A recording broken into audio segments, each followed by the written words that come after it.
Today we picked the brains of some of the top map makers in all of Fortnite Creative. A couple of days ago, I was able to participate in the first ever Fortnite Creative Award Show. This was an event put on by Sandman, and you can watch the entire event on his channel. I've left a link in the description below, so be sure to click on that to go and see who won the best maps and the best map maker, etc., etc. During the show, and you can see some of the participants right over here, we had all of these guys in the room with us. We were able to ask them some questions about Fortnite Creative, advice that they would give to up-and-coming map makers, what they think is going to happen in the future with Fortnite Creative. Some really cool discussion happened, and I wanted to highlight it here on my channel. Now, I wasn't able to put in all of the questions in my videos, but I know that Sandman has all of the questions and discussion on his video as well. His is just like gonna be like 50 minutes long versus mine's just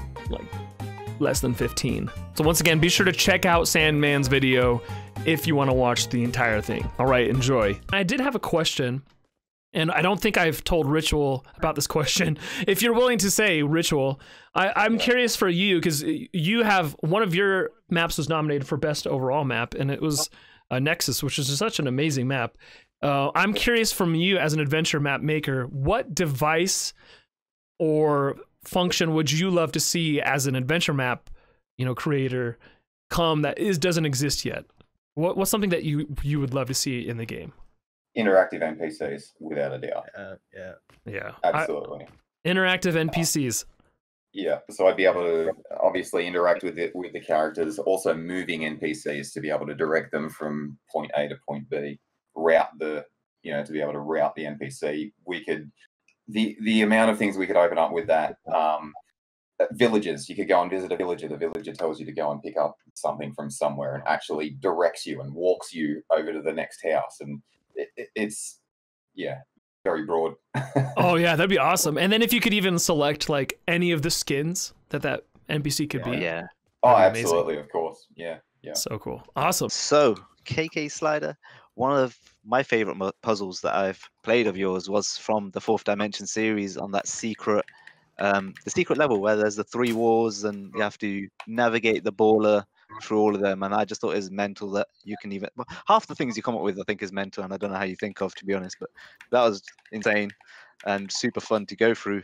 So I just wondered, what's your general thought / planning process when you're designing these new puzzles, and sort of where do you get the inspiration from to be unique? So the basic process is I look back at puzzles I've done in the past, and I'll think about if I can recreate it in Fortnite. So that puzzle was based on a game called The Incredible Machine that I played when I was about 5 or 6, back on like a CD disc way back in my childhood, where you would build contraptions and try and guide balls along a path. So I thought about a way of putting that into Fortnite and went through some testing and then made it into the full puzzle that you can see in Fourth Dimension today. So just lots of planning and memories from the past. That's how I plan it out. I did want to ask Maka, what is, for you, when you look at, say, like you've built your basic map, how do you take your map from like being just good to that, wow factor where someone comes into your map and is just like, holy cow, this is something that's just spectacular? How do you kind of take it to that next level? It starts from the beginning. Planning is definitely huge. If you have a plan, then it usually turns out pretty good. So you already know what you want the end game to look like, instead of just making a room being like, okay, I'm going to add in this 2 or 3 things. No, usually what I do is I think of an idea and then I go through the process of how I would build it. And if it's not possible yet, then I just wait until Epic adds some more stuff that would make it possible. Awesome. But it's all about thinking about a plan before you design something. I wanted to ask you, Wirt, for all of the next generation of map makers out there, people that are just getting into it or seeing all of these amazing maps, what advice would you give to the next generation of map makers on how to like get to a point where they might get nominated for something like this, or they're gonna get featured? What advice would you have? Better yet, I'm gonna say 2 things, just not one. Yeah, that's fine. The first thing I want to say is if you're a map maker, don't let anyone compromise your vision. Don't let anybody stand in your way. Be like a metal, I don't know, like a truck going through walls, and just Follow your passion and do whatever you want, not anyone else. Don't follow trends. Don't listen to the socials. Just do what your passion is, and you're gonna get there. And the second advice I would give is that you have no idea how well you can build if you eat well, sleep well, and exercise. Those 3 things. Whoa, wait, so you're telling people to actually get out and like do something? Bravo. That's your Well, advice? you don't have to get out to exercise. You can do it in your house as well. Oh, okay, fair enough. Just kidding. That's okay. Game That's is- actually great advice. Honestly, I think a lot of map inspiration comes from other things and then just playing, right? You'll get better by building, but I love that advice. I think that's great. Now, a couple open questions for anyone. What would you say is the biggest challenge that you face or feel being a map maker, whether you're full-time or part-time? So the biggest enemy with everything is yourself. It's the person that you're gonna wake in the morning and it's gonna go like, I'm bored. I don't want to do anything. I don't want to I'm not motivated. Just do something else. This is the hardest challenge that you have to fight first before you start anything else. A big challenge for a lot of creators can be getting your map out there. It's been obviously a hot topic for the past few months, really, in the Discord and everything. But at the end of the day, if you just keep trying and you keep grinding, the recognition will come. A lot of people here started out as just fans, really. Like, they played a map and then they were like, that is awesome. I want to do something like that. And they went and they did it. And even if it didn't pop off the first time, a lot of them just kept creating. And eventually they got that feature. They got that recognition from Epic. They got the code, whatever. And you just got to keep going. There's no one that can really, you can build good maps forever and not just always be ignored, right? There has to be that point that you've made so much good content sure. that no one can really ignore you anymore, you know? What are your thoughts on map collaborations? Do you guys prefer working alone or do you prefer working with others? And sort of how important do you think it is to work with other map creators? Yeah, you definitely got to work with the team. Every creator's got their own skill set, something they're good at, stuff they're not good at.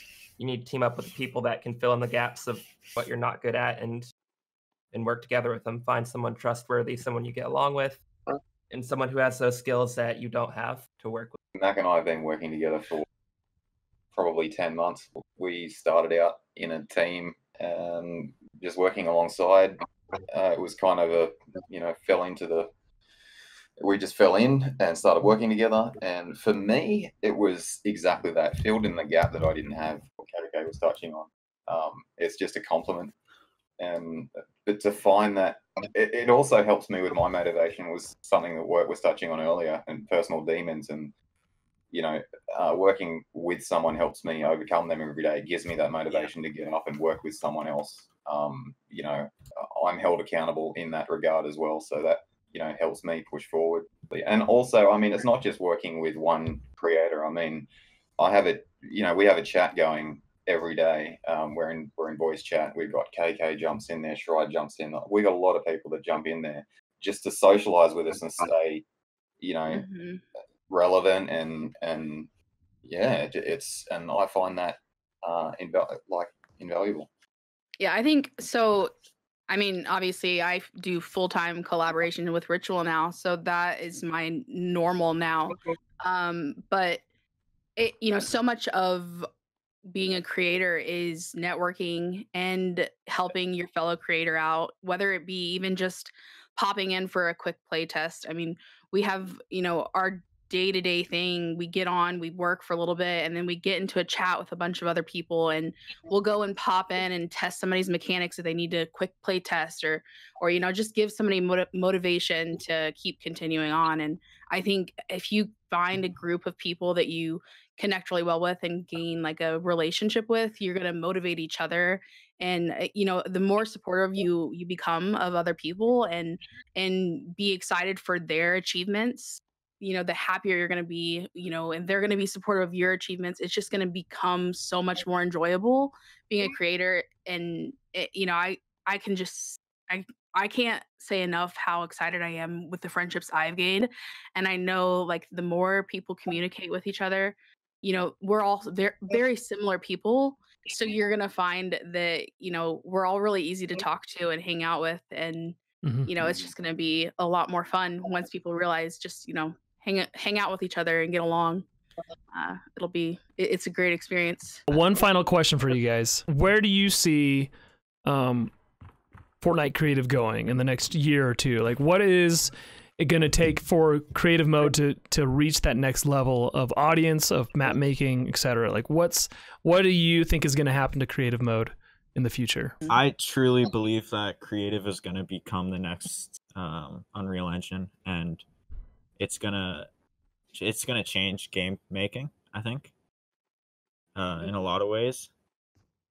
It's opened up so many pathways for all of us, and it's definitely sparked a lot of our interests in game design. I know that because you always see stuff on Twitter about people wanting to, you know, now go into game design because of their creative experience. I think it's going to become a great way to design games inside a game. I think it's going to become a great tool to promote good things that are going on around the world. Like, for example, we've seen some charity stuff. I just got back from PAX where we promoted the Red Cross through a creative map and showed the kinds of work that they do through a map, and that people can play and learn about them.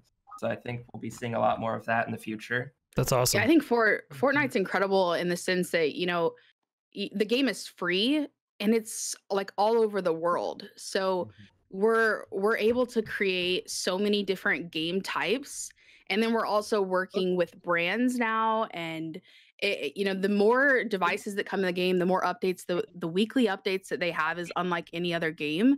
So the more stuff that keeps getting added to the game, the more opportunities for other game modes to be created. And, you know, having that free game that kids can come to and play just about any game they're looking for. If they're looking for a COD style, a Call of Duty style game, they can come into creative and play it and not have to pay $60 for the Call of Duty game itself. You know, so it just, you bring that opportunity to have so many different game modes in one game, and then just, you know, I don't know, there's just, it opens up for so many opportunities in the future. The more that we all just keep creating and using our brains, it's gonna be great. So one thing Donald is always, he talks about, if you even watch like the video game awards or whatever, he always brings up this idea of the metaverse, right? That they're creating the metaverse in Fortnite, and that's why you can have Emperor Palpatine, his message playing over a Fortnite speaker, and that like leads into the movie that came out a week later. Like, that is amazing within Battle Royale. But honestly, I think it's the creative mode, you know, the map makers like you guys that are really making the metaverse, or at least the groundwork for what the metaverse could eventually become through creative mode, where, like you were saying, Mac Jack, it is like you've got all these adventure maps in one, and then you got zone wars, and you've got you know, box fights and escape maps, and you know, I don't know, you could have all sorts of things depending on the features they add. So I think it's, the future is extremely bright with the right development. So I'm excited about the future. Thanks for watching. If you guys need more tips on how to build in Fortnite Creative, you can click right here and see all of my videos that I've made on the subject. If you're new to the channel, be sure to subscribe, turn on notifications, and have an amazing day.